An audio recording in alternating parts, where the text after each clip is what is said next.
This is Pet Life Radio. Let's talk pets. The views expressed by guests on this program do not necessarily represent the views of the host or owners of the Doggy Diva show and do not necessarily constitute endorsement of products. Medical information discussed by guests on this program are those of the guests and is only for informational purposes and should not replace medical advice by your local veterinarian professional. Hi, this is Susan Marie from the Doggy Diva Show. This week, celebrating Labor Day safely with your pets, and the latest from mystery author Margaret Mizushima. That's what's on our show this week. Let's get started. Hey, did you hear that? What is that?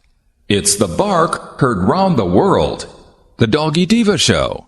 Here's national award-winning author and animal advocate, Susan Marie.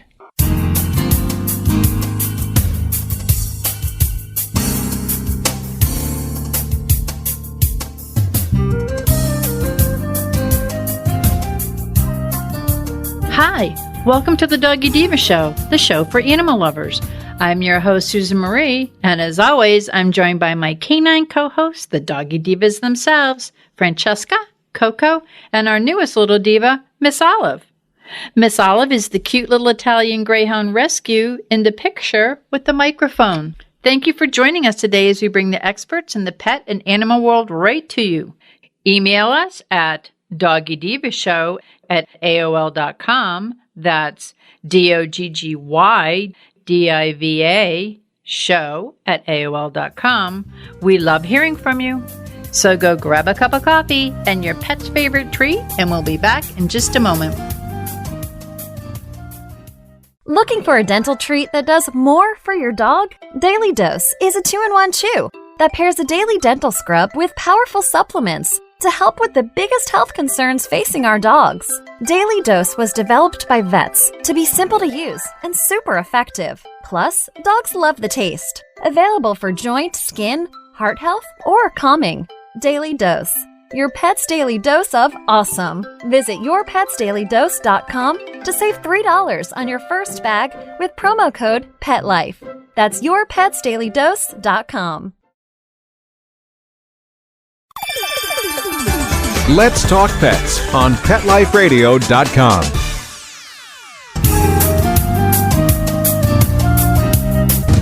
Welcome back, everyone, to the Doggy Diva Show. I'm here with Monica Leighton, owner of Professional Pet Sitting. And Monica, we have a holiday coming up, but I know everyone's kind of be celebrating it a little different, and we want to incorporate our pets into the celebration safely. So how can we celebrate Labor Day safely with our pets? Absolutely. So yes, things are a little different this year. There's not as many, huge gatherings. But people do, a Labor Day is a day to, celebrate. And a lot of people want to be out and be doing things. But you want to be able to do it safely. So just a couple of things. As you know, back when we had 4th of July and, other holidays this year, doing fireworks at home and doing things at home like barbecuing and things of that nature are a lot more popular right now, simply because it's safer to be at home, with COVID and everything that's going on. You want to have small, intimate family gatherings as opposed to going out and doing a parade or, different things of that nature. So when you have these gatherings at home, even though it is not a huge event, it's perfect for your pets because it's not huge, but you still have to take a few precautions just to make sure that the day goes smoothly for them. And we always talk about this when we have holidays coming up and people are cooking and barbecuing and things of that nature. But of course, number one, watching the food intake for your pets. Very difficult when, you have some of these holidays and the next couple of days, especially those that fall on the weekend, like Labor Day does. The next couple of days, you end up with a dog with upset stomach, vomiting, diarrhea, things of that nature, because they've gotten into food that didn't settle well, that they weren't used to eating. So I always recommend, not trying to get people to not feed your pets, but if that's the case, if somebody is going to and you know they're going to, perfect example, like my stepfather, he is the biggest mush in the world. He loves all my dogs and he cannot literally help himself from giving them something. So if I do not have something readily out, he will find something to feed them. I think we all have one of them in our family. Yes. So it's, having dog treats out or something that you can do. And if you don't want to put, dog treats on the table, with the rest of your stuff, have it a fun daily activity to make your own treats. And there's so many great recipes online. And one thing that I love lately, because depending on where you are in the country, it's still fairly warm during this time of the year. And, especially for us down here in Florida, it's downright hot sometimes. And they have these great recipes where you can take water or chicken stock, something very, kind of benign, and put it into ice cube trays. And then you could add little things like blueberries or carrots and freeze them. And they can have this warm or this cool like ice cubey treat that they're going to lick and chew and enjoy, and it's going to be very mild on their stomach. It's things that are not going to upset their stomach, like a lot of beef products, or you want to stay away from the nuts, away from the mushrooms and the onions and garlic and the things that can be bad for them. But they're getting into something that, one, keeps them cool, especially if you're outside enjoying the outdoors, and two, something that's not going to hurt them as far as stomach wise. So that way they have a treat that they can enjoy. So definitely check online. Pinterest has a ton of the ideas for those. They are great, but you can make very, very simple, little easy popsicles or no-bake cookies. Even if you have just a couple carrot sticks or, a couple green beans, something that's very easy on their stomach that is not going to hurt their stomach, are perfect to put out for people to treat your dogs. Because if you have something really cute, then people are going to go for that and be like, oh my gosh, how cool is this? You guys made homemade dog treats. I can't wait to share them with your pet. You know what? I love the ones in the ice cube, because we sit out on our lanai, porches, whatever you have, and you're sitting outside, it's hot, and those ice cubes keep them hydrated, but they think it's like a dog treat. Yeah, and we literally, when we do ours at home, my dogs love watermelon and they digest it well. That's what Yes, as well as blueberries and carrots. Mm-hmm. And my one dog is a huge apple fan. My pug will literally do anything for an apple. You can't even say the word apple, and she knows the word.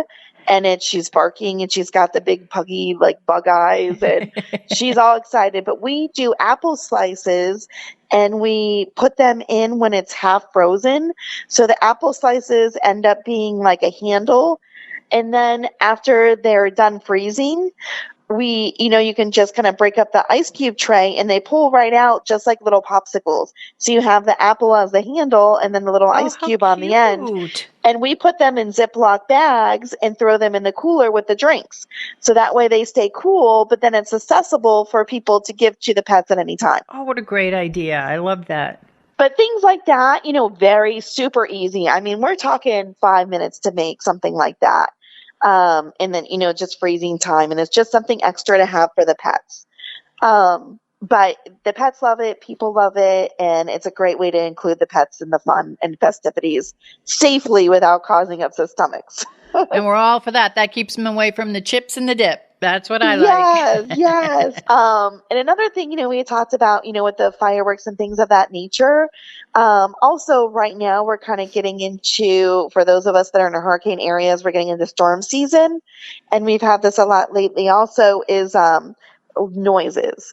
Loud noises can scare a pet. So even if you're outside in your backyard with just a few family members, nobody even knew coming over, you can still have a noise that could scare your pet enough for them to bolt. When pets get scared, it kind of goes into that flight or fight thing. And most pets will fly. They will look for any opportunity just to run and hide and seek shelter because they're so fearful. So definitely be aware that if you are, going to do any fireworks or there are thunderstorms during that day, maybe keep your pets indoors, in a room, something like that, to where if you have people coming in and out, that they're not going to be able to slip out of a door, because the loud noises can definitely, make a dog very fearful. There's also a great product out there that is used specifically for noise aversion. And right now for storm season and for, 4th of July that just passed a couple months ago, we went through a ton of it, and so many clients just raved about how great it was. But it's called Sileo. You get it from your veterinarian, and it's Sileo. And it's made for noise aversion. It does not sedate the dog. My dogs get a little tired with it, but it doesn't knock them out or anything. But it's safe to give, and it takes away that noise anxiety. And they just, 4th of July, we gave it to our dogs. And I have one Yorkie in particular that is extremely vocal. She's always been extremely vocal. She's the barker of the family. I know who she is. Yes, but when she hears something, she goes nuts, and she will literally bark constantly when something is scary for her. And that's how she gets with really bad storms or fireworks. And we gave the Sileo to her, and within 20 minutes, that dog did not bark once all night long. Wow. And in my neighborhood, we had fireworks going till all hours of the night. Wow. Yeah, you know what? It seems as though they canceled all the fireworks from all of the big places, and people were still doing them in their yard. So I don't know. Absolutely. I mean, and people have bought in so many. Like, I know so many people who went out and bought a lot because, anticipation that a lot of these holiday gatherings would be canceled. So they're celebrating, in their own way, because around 4th of July, they had to ease on restrictions, at least normally where I live. They had restriction eases on the purchasing of fireworks because they did cancel so many local, events for people to gather. And they had so many sales that a lot of people really, kind of stocked up. So they had stuff for future holidays to enjoy at home. It could just be, in my neighborhood, it can just be a random weekend and you can hear a couple here and there. Yeah, I think that people are doing it could be a celebrations. birthday that people are celebrating. Yeah, it's celebrating on their own, and everyone's learning a new way to celebrate. So just be prepared that your pets are going to be sensitive to this. You'd have to talk to your vet about it. And I know that things are all different with the way people visit their vets, but to talk to your vet about Sileo, Sileo. Yes.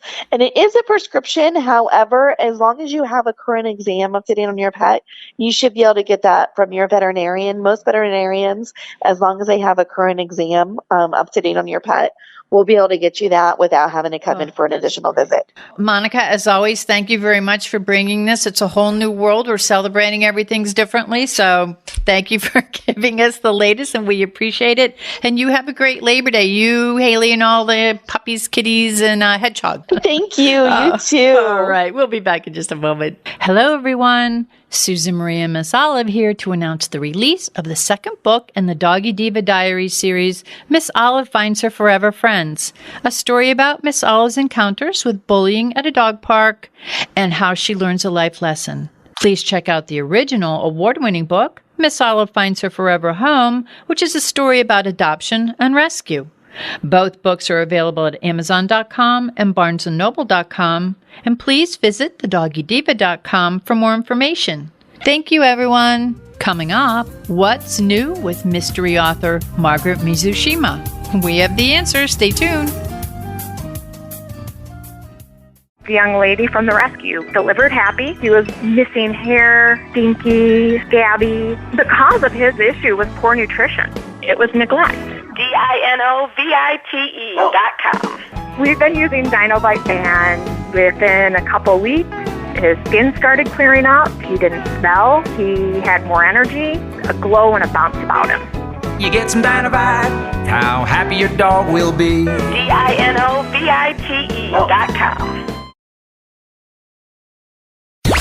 Let's talk pets. Let's talk pets On Pet Life Radio. Pet Life Radio. PetLifeRadio.com.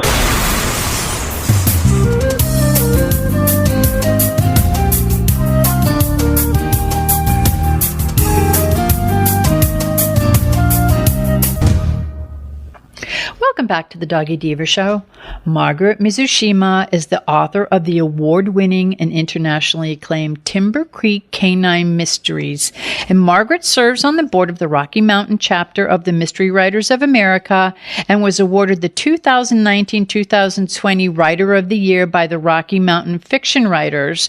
Her most recent release in the popular Timber Creek Canine Mystery Series is book number 6, Hanging Falls, and here to tell us all about it is the award-winning best-selling author, Margaret Mizushima. Welcome back to the Doggy Diva Show, Margaret. Oh, thank you. It's always such a pleasure to visit with you. So I really appreciate being a guest today. Oh, we love it. And I can't wait to have you share with the listeners who may not be familiar with your series. What can we expect, or what's ahead for Maddie, her canine partner, Robo, and of course, Cole? Well, in Hanging Falls, some of Maddie's backstory actually comes to light. Hanging Falls is book number 6, and so a lot has been happening before this book, but you don't have to read the whole series, although it's kind of nice if you want to know the backstories of all of the main characters. Believe me, listeners, you will. So, in this story, Maddie finally connects with some of her biological family, which has been her hope and dream all of her adult life. And Maddie's around 30, and actually she was separated from her mother at age 6, and she and her brother grew up in foster care. In Timber Creek, her brother was a problem child, and so he was sent elsewhere, and so they were separated shortly after that. And so Maddie has always kind of stayed in Timber Creek.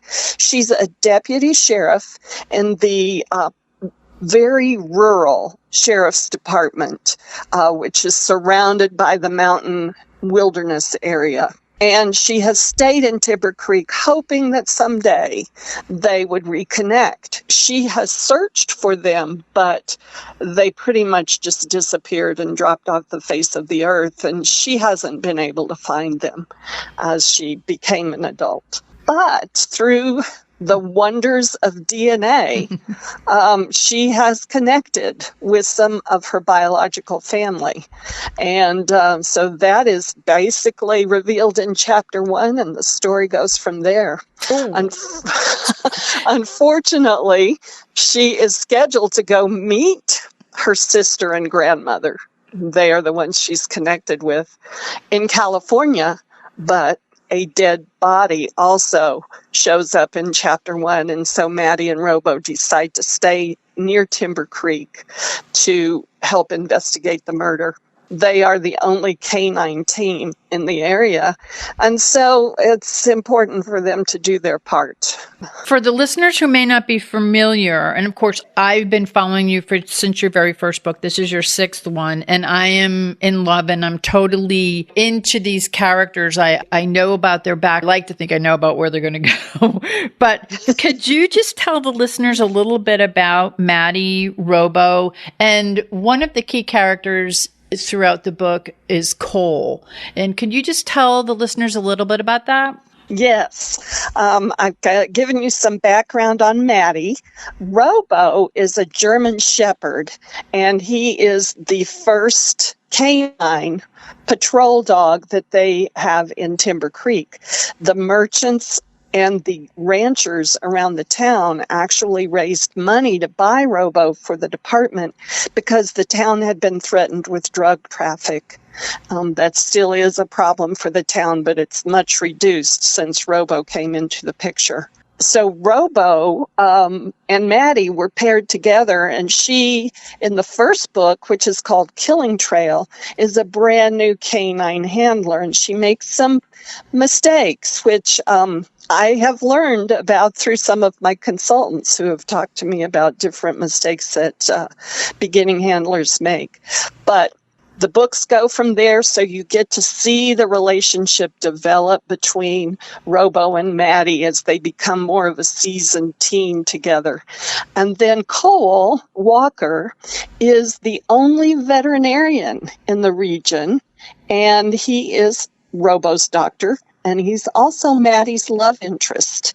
And Cole has 2 daughters, a teenager and a younger daughter, and they were pretty much abandoned by the mother, who had a mental illness, and left all of them. And Cole has been very busy learning how to be a single parent, as well as to take care of his busy vet practice. And we loop him in every mystery, and he has to be a part of it. And there's some information he uncovers that always helps solve the mystery. So the 2 of them kind of work together. I should say the 3 of them, because Robo really is a main character. And I think this is important for the listeners to know too. Can you tell what these characters are based on?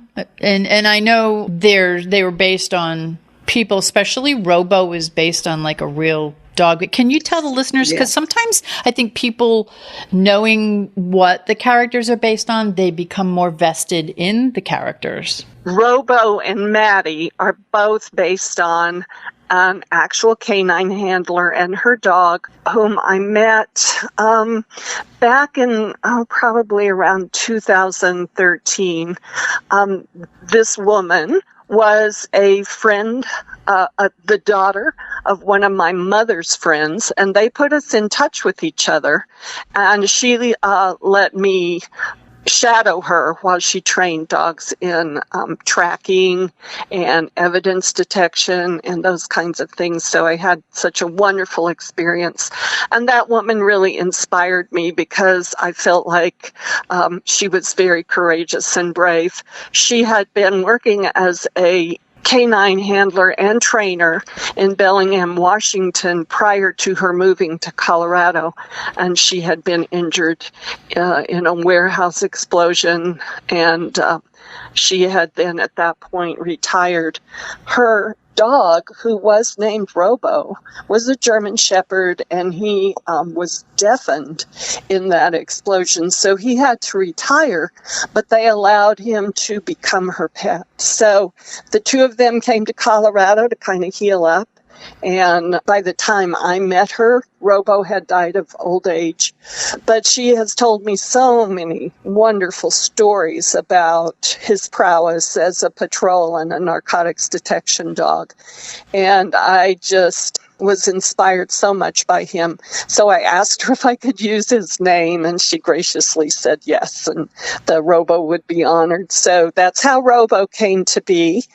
And then Cole Walker is kind of based on my husband, because he's a veterinarian. We've been married for 38 years, and I kind of have lived the vet's wife life. And although I always had my own career as a speech therapist, I assisted him countless times after hours for emergencies. So many of the scenes that I write where Cole is working on animals came from my past, where I observed my husband working. And it's amazing because as a veterinarian, Cole does play a big part in Maddie and Robo's life, as well as different ways, as well as being a personal interest. But I could tell that there's a lot of work that goes into the description of the veterinary and what happens in the emergencies. And there's so much that they encounter throughout the series that there's a lot that goes in. And for all of us that are animal lovers, I think that we're going to be thrilled with what happens next in book 6, Hanging Falls. But throughout the entire series, it's an animal lover's dream. I mean, these are wonderful things. Plus, there's mystery. But I got to tell you something else. You have a character in your books, which is, of course, and the cover is absolutely gorgeous, by the way, of Hanging Falls. But, thank you. you have another character in your book, which is actually the scenery and all of the mountains and the here's the beautiful falls. They become almost like a character in the book, almost as much as the human characters. Can you just tell us a little bit about your inspiration? Because when I open up one of your books, I feel like I'm stepping into that world. So you're very talented in bringing that to us. But what is the inspiration? Because there's got to be sheer beauty around you to do that. Oh, thank you. It is kind of by design, because that was one of my goals when I started writing, was to make setting another character. And I grew up in a small mountain town in Colorado named Saguache, which is a Ute word. And Saguache is very small. At the time that I was growing up, I think there were only like 3 officers in the sheriff's department. Maddie's department has a few more, but only a handful more. I didn't want to set the book in Saguache because Saguache is at the top of the San Luis Valley, which is in the foothills, pretty near the Continental Divide, but it's not heavily forested. And I wanted the Timber Creek area to be heavily forested. So I just borrowed some of my small town experiences to create Timber Creek and plopped it a little bit farther south and west. So it's kind of in the southwest corner of Colorado. The main inspiration I've had for terrain, though, is Rocky Mountain National Park, which is closer to where I live now. I live in northern Colorado, and Rocky Mountain National Park is about an hour's drive for me to get up into it. And I spent summers hiking up there every week, made sure I got into those beautiful, beautiful settings at least weekly, because it feeds your soul. And it also fed the setting of the book. So I'm used to, we've had several seasons. This Hanging Falls is set in the summer season, and we've had just several seasons across the series. And I'm used to that. So I'm used to the beautiful colors in the fall, and I'm used to the heavy snowstorms in the winter. And so Hanging Falls actually is set when there's been kind of a monsoon year, and there's been just a lot of rain, which is fairly unusual. We don't get a lot of rain in this part of Colorado, but occasionally we have a year that we do, and everything just floods. So that's the time that's the time of year that's happening in Hanging Falls, and that's what Maddie is battling when she's trying to investigate this one body that's been found actually floating, hung up in a fallen pine tree at the base of Hanging Falls in the lake. Ooh. Also what happens in chapter 1, so that's not a spoiler. No spoiler alert, just a tease. Yes. And it is worth it, believe me. And oh my goodness, speaking of Hanging Falls, you had us on the edge of our seat in this book, as you always do. And of course, this delves a little bit further into the complex family dynamics with Maddie. And this is a thriller, as an action-packed as it always is. But I always say this to you, Margaret, as I finish this book, I can't wait for the next one to come. Can you share with us at all what's ahead next for Maddie, Robo, and Cole? Yes, I'd be happy to. In Hanging Falls, like I said, Maddie had connected with her sister and grandmother, and then she was unable to go to California, but they decided they couldn't wait, and they come to Timber Creek, Colorado. So she meets up with them. They're staying at the local motel. They get to meet Cole. They get to meet Maddie's foster mother, who was very significant in her life and still is. Her name is Mama T. And they get to meet all of these important people in Maddie's life. Maddie also learns what happened to her father, who she'd never really worried much about because he didn't play a role in her life that she could remember, because she was actually abducted when she was a 2-year-old. So Maddie, her mother, her brother were abducted and ended up in Timber Creek, Colorado. And Maddie didn't know all of that until book number 4. And that comes out in book number 4. But in book 6, Hanging Falls, she learns what actually happened to her father from her sister and grandmother, who, that's part of the story. You'll find out why they weren't abducted. But at that point, Maddie really wants to know what really happened the night her father was killed and the night she was abducted. And she has joined up with a cold case detective from California. And there is a man who is serving a life sentence in a prison in Colorado that Maddie is just sure that he killed her father. And so this detective comes from California.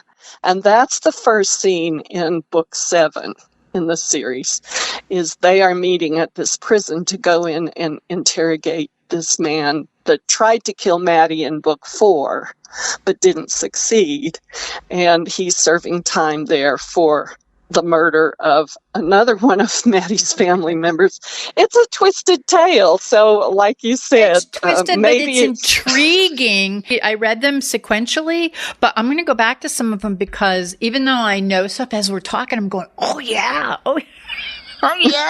So even though you can read them independently, it's so part of the intrigue is following it through because you want to know what's next. Good. Well, I hope that lasts through book 7. Book 6, Hanging Falls, ends with a scene that kind of sets the pace for book 7. So that would be a spoiler if I talked about that scene, but it does get you set up for what's going to happen in book 7. Gives us something to look forward to. And I also want to say that in your books, you do talk about current and relevant issues that families have, towns have, communities have. You intersperse some of the human element. This book, you get into some other things, but I mean, each book you have a little bit of something that is relevant to, whether it be something that's going on in people's families, something that's going on that happened in their past, something that is relevant to the community that they live in, that nobody may be prepared for, and all of a sudden it hits them. So you have a lot of that going on in your book. So besides being mysterious and thrilling, which they are, and you're always wanting to go to the next page, there's like a message in all of them that is also something else too. So you marry the different things up beautifully. Oh, thank you, Susan. Again, that's by design. You are an awesome book reviewer. I really Can you tell I like your books? Thank you. But I do really think it's important.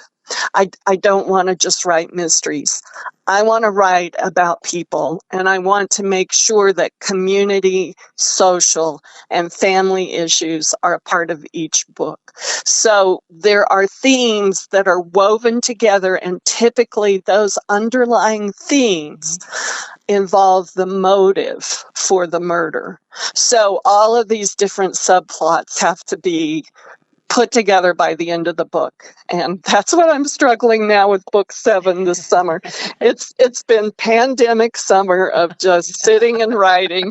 And I have dangling themes right now that I'm trying to pull together in book 7. So thank you so much for your comment. I truly appreciate it. No, you're very gifted at incorporating all that in and kind of not having it hit the reader over the head. It's very great the way you do that. Now, you have 6 books. This is the 6 books. Where can the listeners go to learn more about you, to learn more about the Timber Creek Canine Mystery Series, and of course your latest book, book 6 in the series, Hanging Falls? They can go to my website, which is margaretmizushima.com.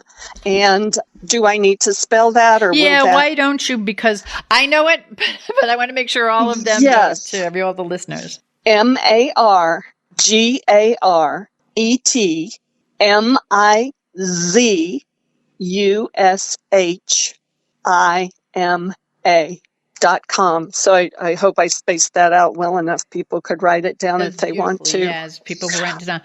And before we go, is there anything that you'd like to share with our listeners more with whether it be the series or, of course, the Hanging Falls book itself? Yes, please. The series is going to have a book 7 and 8. Those two are under contract, and I'll just see how old I am and how decrepit I am after we get. That'll keep me busy. Oh gosh, you get so much sharper with time. I can't wait till the other two. So I'll be busy for the next few years with those two books. This year for a book launch, it's so different. We can't travel, we can't go different places. But on my website, there is a tab called Events, and I'm in the process of setting up quite a few bookstore appearances online.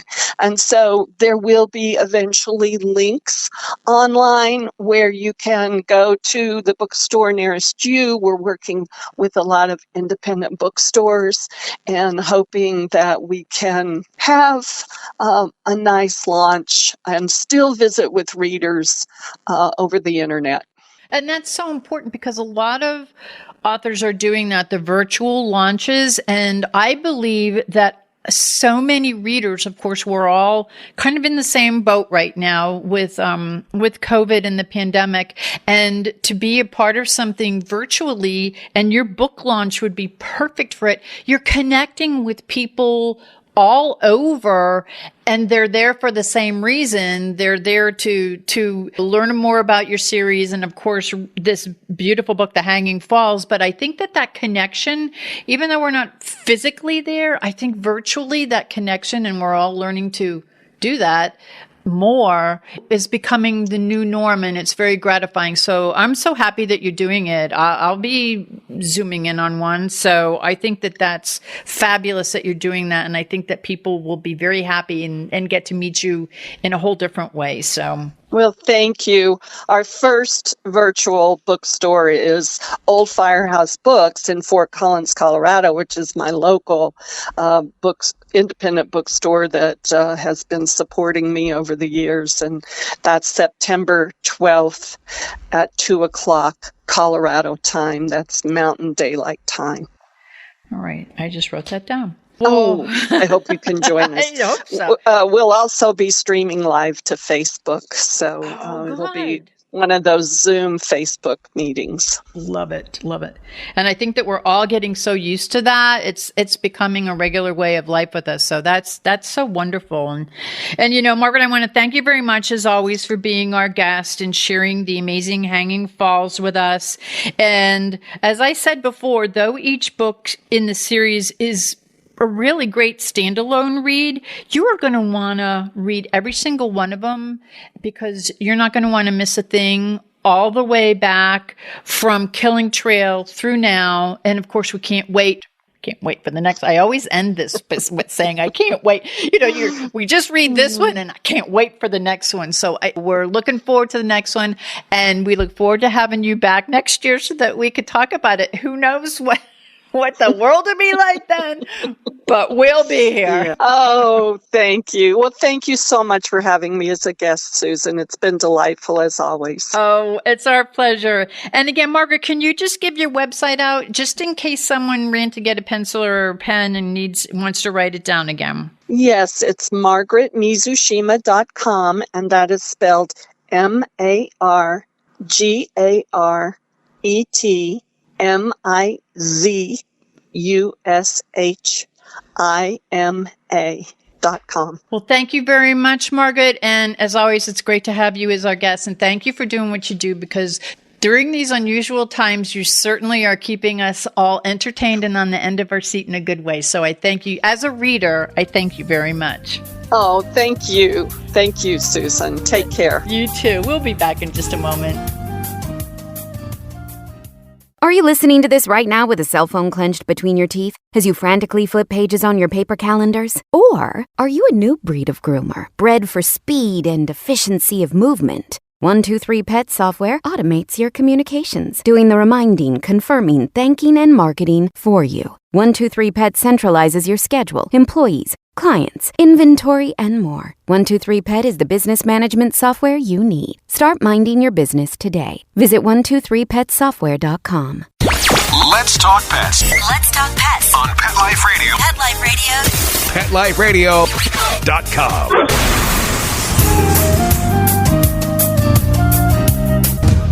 We would like to thank our guests this week. And also, as our Doggy Divas always say, please love your pets because they love you unconditionally. And please remember to adopt, foster, spay, neuter, and microchip. And as always, please have a great Diva week, everyone. That's all for this episode of The Doggy Diva Show. To find out more, go to our website, thedoggydiva.com. Also, find us on our Facebook page, The Doggy Diva Show, and tell your fellow dog lovers about it. Don't miss Susan Marie, Miss Olive, and the Doggy Divas right here for the next episode. See you again soon.